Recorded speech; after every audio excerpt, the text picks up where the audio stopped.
I have a BHAG. So Cool. so this is my kind of like this lives in my journal that I. Yep, he's holding up a piece of paper for folks. Yep. So you guys are like, and I had this broken down into my own personal vision, mission, BHAG, and a guarantee. I actually do it even like I do this like a business. So what's your mission? Of course you do. What's your vision, mission? What's your BHAG? And then you should have a guarantee. So mine is to create an optimal daily routine with seasonal experiences. Now, so that's my like, that is what I'm that's my, if I can do that, like I'm optimizing the day, and every quarter, every season, I'm having a massive, like awesome experience. You fill in the blank, right? We are here because we know the outcomes in our lives are within our control. That taking absolute ownership of how we eat, sleep, train, think, and connect with each other is how we'll optimize our health and happiness. That chasing excellence is how we grab hold of what is possible. Our mission is to live on the run, always chasing, never stopping. Hello and welcome back to another episode of Chasing Excellence. How you doing, Ben? Good, Patrick. How are you doing? I'm doing well. Thank Good. you. Today we're going to return to our 3x3. Our 3x3 is when I put together 3 subjects, 3 questions, and you give us kind of your 3 hot takes on each one of those. So today we're going to talk about 3 tips for creating BHAG goals. We'll talk about what that is. 3 ways to help us remember that we're all going to die. And 3 techniques to improve mobility. So those last 2 are clearly related. No, just kidding. All right. Maybe all 3 are related, right? Yeah, all 3 are related. Yes. In a way. They always are, somehow. Somehow we always make them related. All right, first one first. 3 tips for creating BHAG goals. BHAG, B-H-A-G, big, hairy, audacious goals. And correct me if I'm wrong, but I think that's a Jim Collins term. Yes, it is. Yeah. So what do you think there? 3 tips for creating them. So maybe first, kind of like the why, the why behind these things, how they came to be. And what Jim Collins, was one of like the business gurus, wrote the book Good to Great, amongst others, Built to Last, and kind of conceptualized this idea of flywheel and all this other stuff. He's a really kind of fascinating read if you're into business stuff. And actually, it's one fascinating. It's almost like a price of admission stuff. You have to. It's the classics. Yeah. So what he found was, amongst these really high achieving businesses, organizations, the one thing that they had in common was what he teamed was this BHAG, this big, hairy, audacious goal. So all businesses have goals. It's whether to hit numbers, create market share, have so many revenue, whatever it might be. But what he found was these exceptional companies had just these huge, massive goals. And it's important to have those because they are one of the things that unite people and drive them to give people purpose beyond the paycheck. And it really shows where it's going, and they motivate, inspire, and all the rest. So now that we have those, the question is, remind me again, it's how to create them? 3 tips for 3 creating tips. them. Okay. Yeah. The first one is that if it doesn't scare you, it's too small. So let's say you're a CrossFit gym, and you have 150 members, and your goal, like the thing that you're going to like give out to all your team to show you like where we're going, this is what we're going to do, is to get to 200 members. Like that's not it. That's just not it. Now, maybe it's not membership at all, but if it's, it should be something along the lines of a big, hairy, audacious goal would be something like, if driving membership is your thing and you're at 150 members, it should be like 350 members. If you have one location, it's to open up maybe a second. It's not that, it's open up 6. If you are trying to create a competitive environment, instead of like, let's get somebody to semifinals, it should be like, let's get somebody at the podium on the games. And you can see what happens when you do this is you're just raising the bar, like massively raising the bar. Now, it's not about like, again, and you shouldn't know if you can get it for a BHAG. This is very different than like strategic quarterly objectives. OKRs, objective key results. Those are things that you have to hit. And they're very, very different. That's the plotting along the course to make sure we're on track.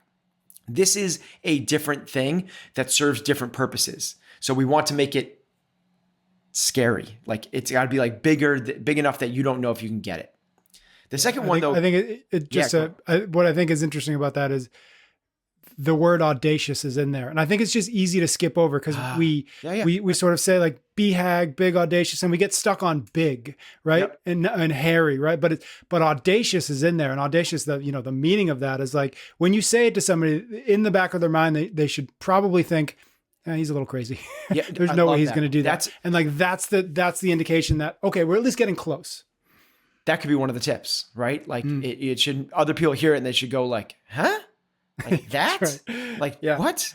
Yeah. If you're going to start one of yours, I think, is awesome. And I don't know if you consider it this, but it's the for CFNA is the we want a tribe of 90-year-olds who are kicking ass, right? To me, when I hear that, I think, all right, that's audacious, right? So you've got a lot of things. Ours for CompTrain, like we have all these different things. Like we have things that we share that create a direction of shared vision for our company, and we have our purpose, our mission, and then after that becomes the big, hairy, audacious goal. You can call it a 10-year target, you can call it an aim, but we call it just this. We call it what it is: big, hairy, audacious goal. And for CompTrain, it's 1 million people on the platform.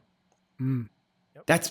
That's real. No, nobody knows how we're going to get there right now, because we have we have about 100,000 people on the platform. So it's 10x. Like 10x is enough for people to go like, what? Like that's huge. That's massive. Yeah. But that's what we're looking for. So the next one, which kind of like is the perfect segue to this, is it should, not only should it scare you, but it should excite you. Like it's got to be excite. Like that for us is like, wow, 1 million people on the platform. Like, wow, if we got in CFNE, wow, imagine if we got like this family, like this tribe of 390-year-olds that are like kicking it. Like we're all still like mountain biking and skiing and driving convertibles and, chasing girls around in our 90s. Like how freaking cool would that be if our organization could pull that off? Like so it's got to be exciting as well. And the last one, which kind of when these wrap together, you kind of see is, to me, and we've bounced around with this a little bit, is it should be measurable. Certain people say it doesn't need to be. For a BHAG, it can kind of just be like conceptual. Like Michael Phelps's BHAG was to change the face of swimming, right, which I like. But you could almost put like some numbers behind. It was not to win 20 gold medals. That was not his BHAG. It was truly to just become the face of swimming, which he did really well. And that is a big, hairy, audacious goal. That is, I don't know. You say it to somebody, you say it to your high school swim coach, and they go like, yeah, Michael. And he's sitting there saying like that, like, I'm going to do that. Like, wow, that's kind of scary, but it's also so freaking exciting. Now to him, he's going to be able to measure that, in my opinion. So how do you measure that? Is it, how do you did it? Yeah, to know that to know that you're chasing a thing. So that's why we, kicking ass into our 90s and 1 million people. Microsoft's was to put a computer on every desk in the world. Coca-Cola was or is to put a Coca-Cola within, I think they say like within arm's reach, which is, or whatever they say, like like you can get that like at every convenience store. Like no one has to go far to get a Coca-Cola anywhere. Nike's back in the day was literally just crush Adidas. Like that was their big hard dish, was like freaking crush Adidas. Yeah. And at the time, like Adidas was the monster. So it's like, you say it to like, that'd be like somebody coming and being like, we're going to crush Google in the search space. People be like, what? Yeah. How are you going to do that? But like, you can measure it. So that's the 3 I would go with. I would go with, it's got to be kind of scary, kind of excite you. And to me, it should be measurable. So maybe a couple questions off that, because I love the scary, exciting, finding the avenue that gets you gets you both of those things. And I think maybe it's not even a question, but I think the one of the hard parts or one of the traps of setting a BHAG is picking something that's so scary that it paralyzes you.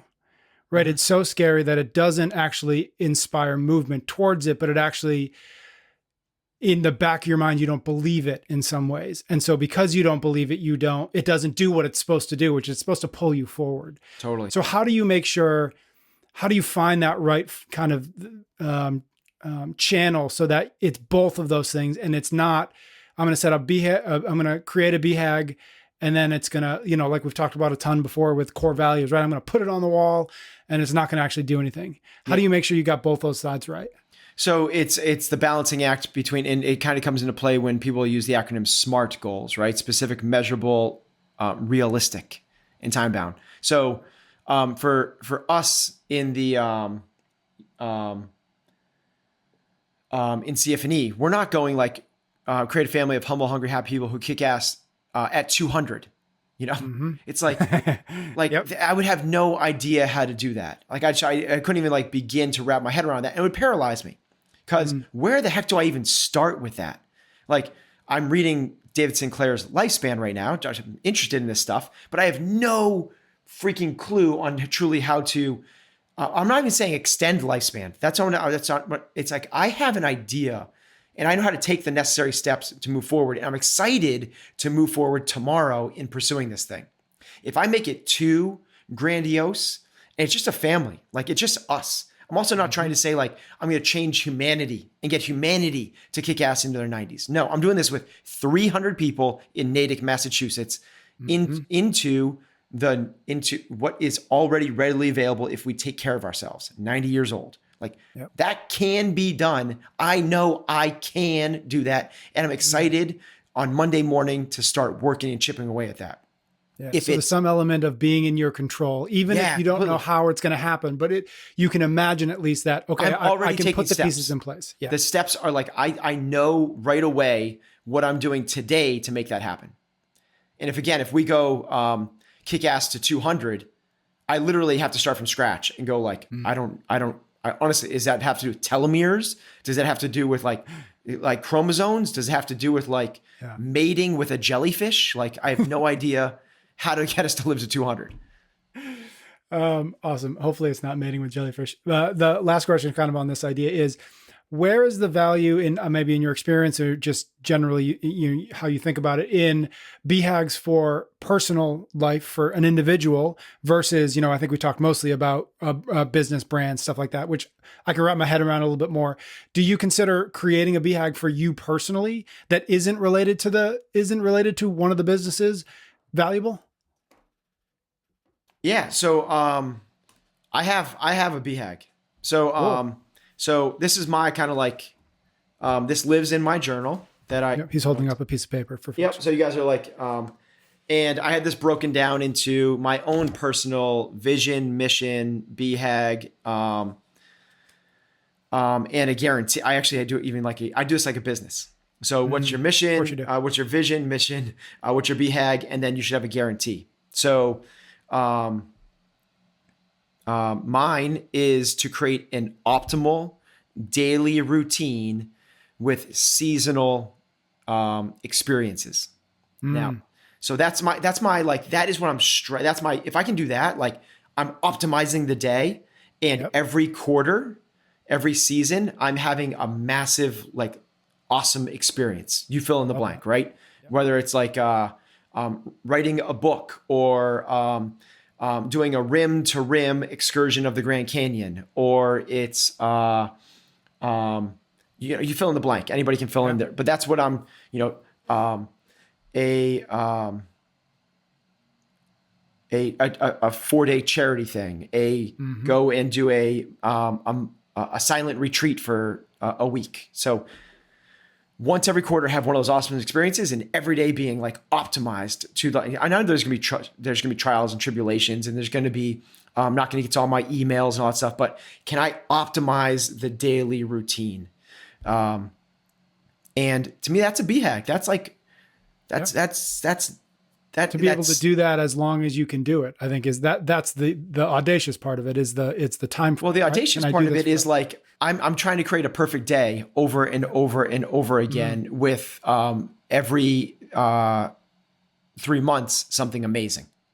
What is the guarantee part of it? I'm not sure I know what that means. So in the business, it would be like, we guarantee total customer satisfaction or your money back. That's a guarantee, right? Yep. We guarantee, I mean, everybody knows what a guarantee is in this. And mine personally is, I guarantee that I will put my family first. If they need me, I will come running. That's it. Like Got it.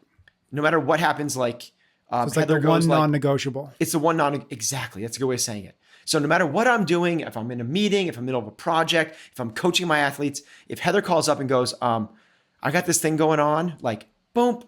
I'm like, Yep. I'm in the car and I'm driving. Like, I'm just going to meet right then.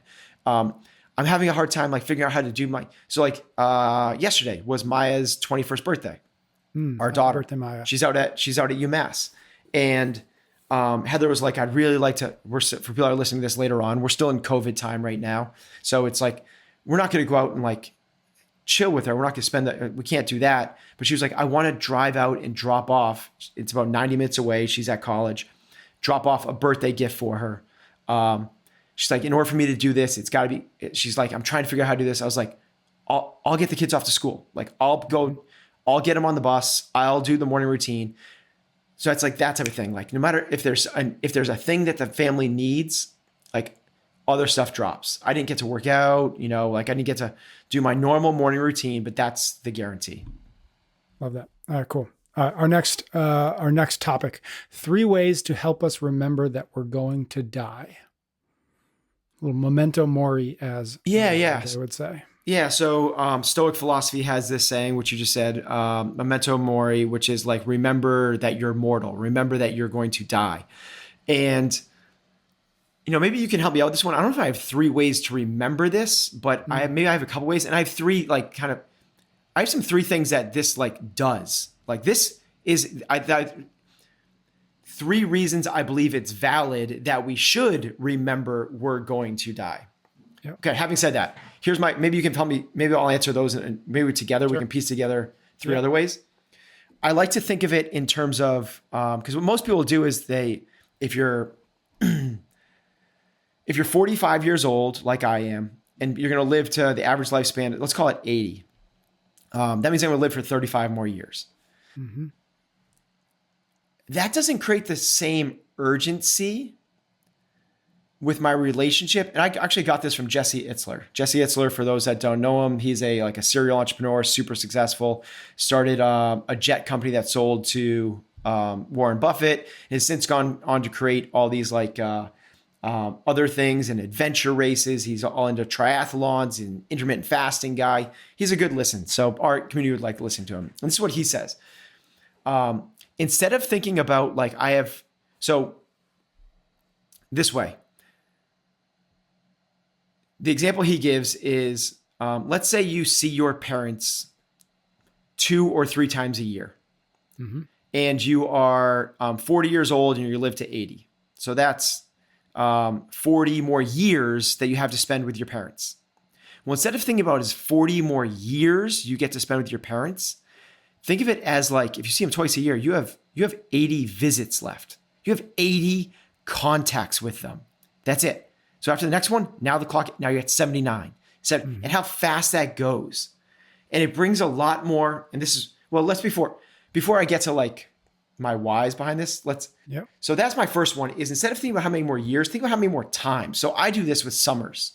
Yeah. So instead of thinking like I have 45 more years, I think of like, I have 45 summers left. And all of a sudden it's like, summers go by like this. Like a summer is just like, everyone knows how fast like summer goes by. I used to think that like 4th of July do you have this experience? Like I used to think 4th of July is like the kickoff to summer. And now 4th of July is like the middle of summer to me. Yeah. It's like a signal that it's starting to wrap up. Yeah. It's like, honestly, like we used to go to the Cape for the summer. It used to be like you go to the Cape for like July and August. And that was the summer. And now for some reason, like summer stops at like August 15th now. It's like schools are starting earlier, or there's something that's going on. Sports are starting earlier for the kids. Yeah. But to me, if I think of it in terms of like how many more ski seasons or ski trips do I have left? Or how many more visits do I have with my parents? How many more trips am I gonna be able to take to this place? Like how many more birthday parties do I have with my 8-year-old son before he leaves for college? Like that brings us like this, that. So the other one I came up with was,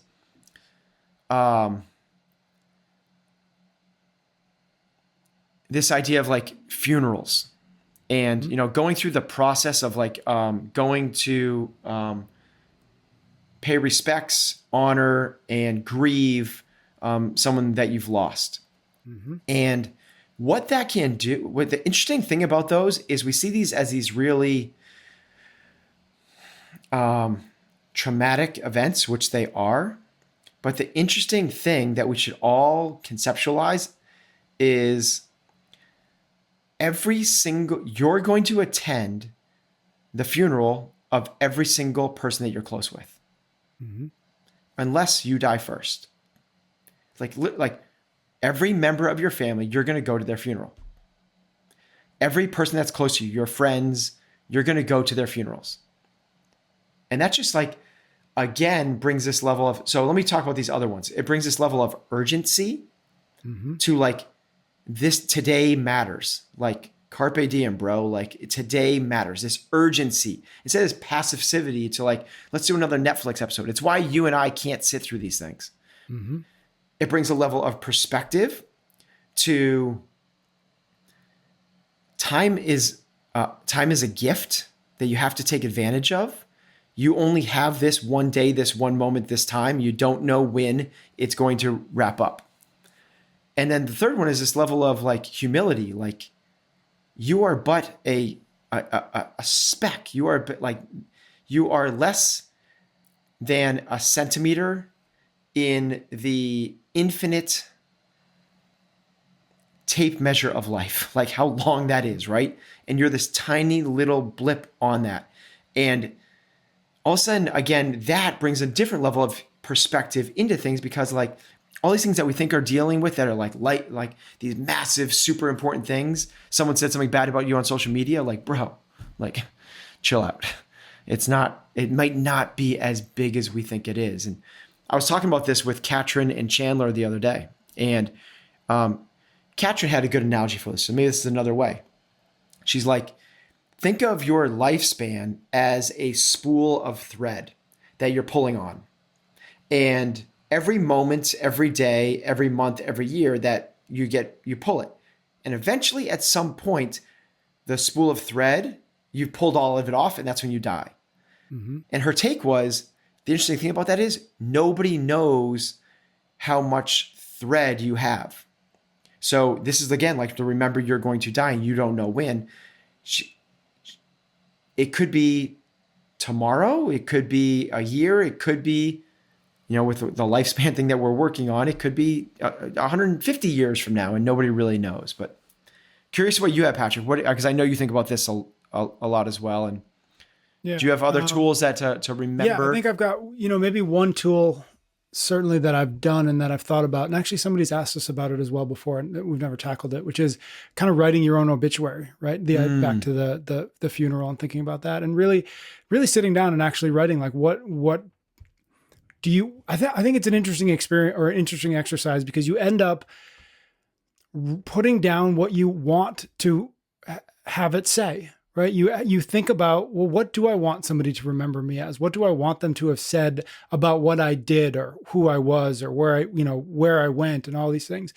And then you're forced, and then it creates a certain tension in your mind of saying, I haven't done those things yet. I'm not that person yet. I would love to be, but I'm not yet, right? And then if you can remember that, and then you can say, okay, well, back to that urgency idea, like I don't know when my spool is going to run out. So I need to get moving on that thing so that thing is true. I think it's an interesting exercise. That's a really cool one. So as I was talking with Katrin and Chandler about this, Chandler, I was like, what is the Stoic saying for it? I was like, it's not a Mori fati, that's embrace fate, love fate. And he was like, it's this. And he pulls down his shirt and on his trap, it's tattooed. Memento Mori. I was like, awesome. Damn, that's cool. That's one way to remember. Yeah, maybe that's a tool. Tattoo it on. Yeah, there it is. Yeah. I think ultimately, whatever it is, Ryan Holiday would say, buy my coin. He has coins that say this. Yeah. But the point of it is put it in your pocket and look at it. Exactly. So you remember. Put it in your hand, remember it. I think one of the other things that he says, which is really hard, and quite honestly, I've done it. But it goes back to what I was about to say, which is like, it's all about remembering it regularly. It's not about writing an obituary once and putting it in a shelf and never thinking about it. Right. The idea is, and something that he says a lot, which is, and it's related to this, which is like, he spends time thinking about the chance, the possibility, the even if it's small, that his kids might die. And that forces you to ask yourself, what am I going to do today to make sure that if, God forbid, that were to happen, I don't regret everything that happened, everything that came before, right? And I think that ultimately, everything that you said, everything we talked about, it's all just about remembering, not every once in a while, not just when somebody dies and you go to a funeral and you have that moment where you realize, consciously or not, like, shit, I'm going to be in that box one day, right? But it's how can I figure out how to remember it consistently so that I can act on it consistently? And however you do that is the right way to do it. Cool. Changing gears entirely. 3 techniques to improve mobility. Yeah. Segue. It's always hard to segue off of death. Oh, that's true. Yeah. I should have saved that one for last. 3 techniques to improve mobility. Okay, so the obvious one is stretching. Let's stretch. So mobility is essentially being able to gain access to and control full end ranges of motion. So it's not necessarily like just end range of motion, because you could be double jointed, and that's not mobility. That's actually a hindrance. So it's like this in strength that we call it like productive application of force. In this, it's like the ability to control full end ranges of motion. So it's not stretching, it's not yoga, it's not Pilates, not that type of stuff. Maybe a little more outside the box, which I think are really strong ones that would improve performance more so than yoga, Pilates, fill in the blank, sitting and stretching. The first one is hydrate, water. So it's super important. So we work with TB12, Tom Brady's physiotherapist, Alex Guerrero and Tom Brady got together and created TB12. And it's since spawned off to like books and podcasts and nutritional products. But the heart of it is this physiotherapy. And it's they work on you and they do body work. And when they're doing this body work, they're able to tell how hydrated you are. And they're right. Like, I've gone in there when I'm not hydrated, and I've gone in there when I am, and they can feel it because the tissue responds or it doesn't.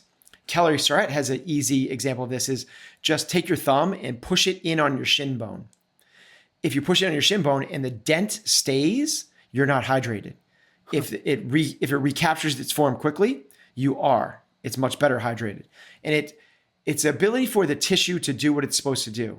So both those guys, Alex Guerrero and Kelly Starrett, are a lot smarter than I am in terms of mobility. And they both believe so much in this hydration component that I'm just kind of like the messenger here.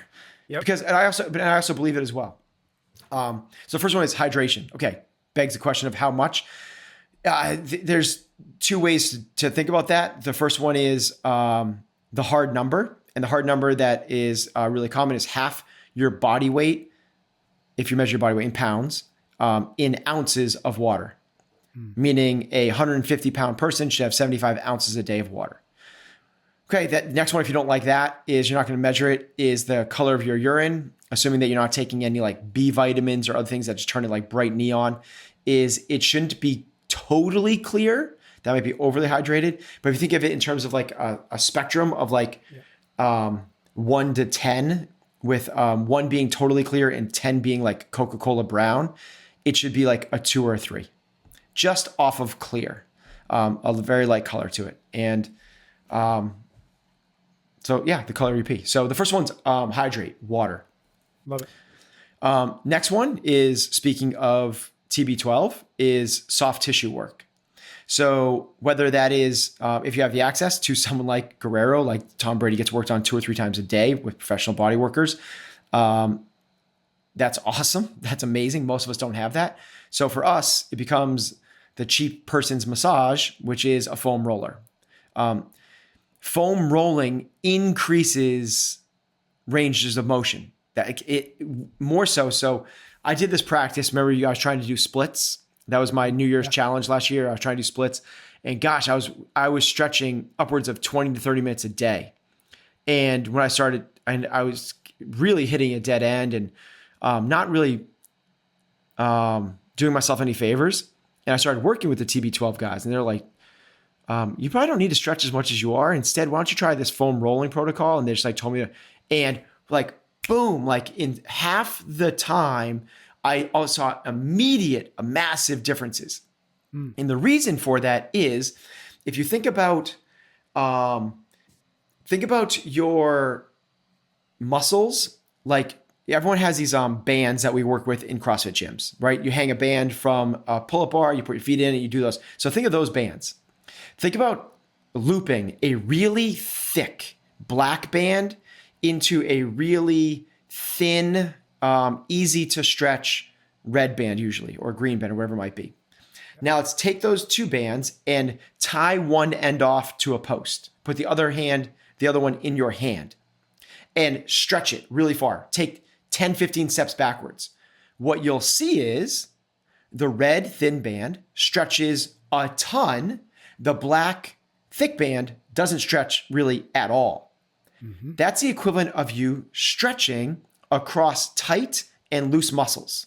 Your body is going to steal from the already loose muscles. It's going to stretch what's already easy to stretch. The red band, the thing that's not tight in your body. The thing that is tight in your body is not going to stretch. So stretching makes loose muscles looser, doesn't do anything for tight muscles.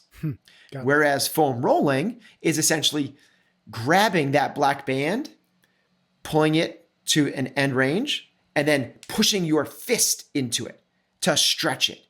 You're isolating and working on that specific targeted area.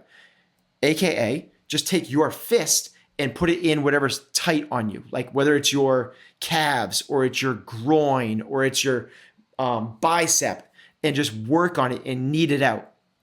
That's the way you break. It's not actually like breaking it up, but conceptually you think about like breaking it up and restoring the quality, like tissue length that it can then now be stretched. So foam rolling is soft tissue work of some sort. Professional would be the best, but if you're like me, you're not going to be able to do that. So grab a foam roller. Yep.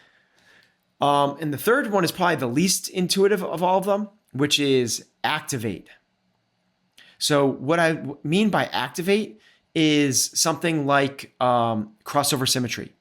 Mm-hmm. Now, I love crossover symmetry, but it doesn't need to be that. But here's the amazing thing, is if you have somebody, let's say, put your arms out straight in front of you, like you were double pointing at somebody, but take your arms straight out in front of you and then just bring them as wide as you can back behind you. You'll stop at a certain point, of course, and your shoulder blades get to your end range of motion with your shoulders. And then what you can do then is with your feet planted, your chest facing forward, is look out over one hand and see where that is. Get a landmark on something on the wall and see how much range of motion you have. Mm-hmm. Now, grab a band, a crossover symmetry band, do the same thing 10 times without going to your end range of motion. That's the amazing part. Without going back as far as you can. Just come close within an inch or two and just do that 10 times. So just kind of that reverse fly motion 10 times, reverse fly motion 10 times, reverse fly motion 10 times. Put the bands down and redo that. People can do this right now. Like even without a band, you can do this. Just kind of like, and then retest it. And what's amazing is without even getting to end range of motion, your body recaptures greater end ranges. You can increase your range of motion, increase your mobility through activation and strengthening exercises like crossover symmetry. That's why it's such a powerful thing, is because it will work with all those small muscles in the right kind of activating pattern to allow you to gain access to bigger ranges of motion. So water, soft tissue, activate. I'm going to try to connect all three of these, even though it's going to be difficult, with a question. In pursuit of getting to 90 and continuing to kick ass so that we can put death off as long as possible, how important is mobility as we get towards the end ranges of that age range? Does it increase substantially? Is it kind of like investing early, where you invest when you're 20 and it pays off when you're 90? Like how much is mobility going to be? How central will it be to your seeing that BHAG come to fruition? Yeah, it's definitely a piece. It's a piece, and I don't know how big of a piece it is because we have yet to achieve our BHAG. But right. There are correlates to like how easy it is for you to get off the ground without using your hands is correlated to your longevity. So that's like, and people go like, yeah, that's healthy user bias. There's a lot of things that go along with that. It's a correlate, not causality. I'm not saying like if you work on your hip mobility, you extend life. But right. Here's what is important. Our BHAG is not to extend life.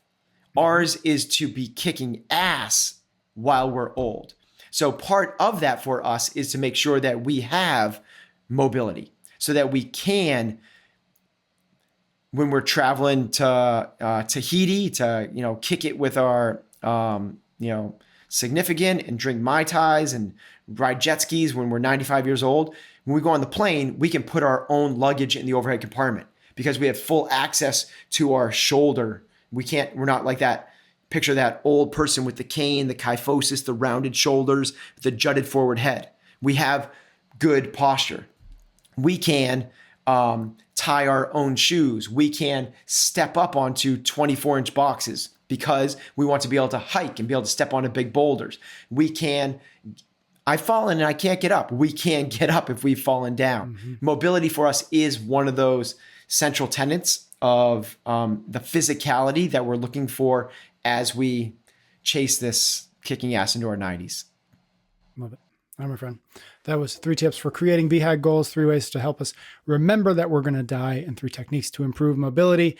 Thank you to everybody out there listening. Thank you for your ratings and your reviews. They do help new folks find the show. And if you want to add some questions to a 2-minute drill in the future, find me on Instagram, PS Cummings, drop me a DM. We'll get it on the list. And Ben and I will be back next week for another episode of Chasing Excellence. You can get every episode of Chasing Excellence wherever you listen to your podcasts or on YouTube. Until next time, thank you for listening.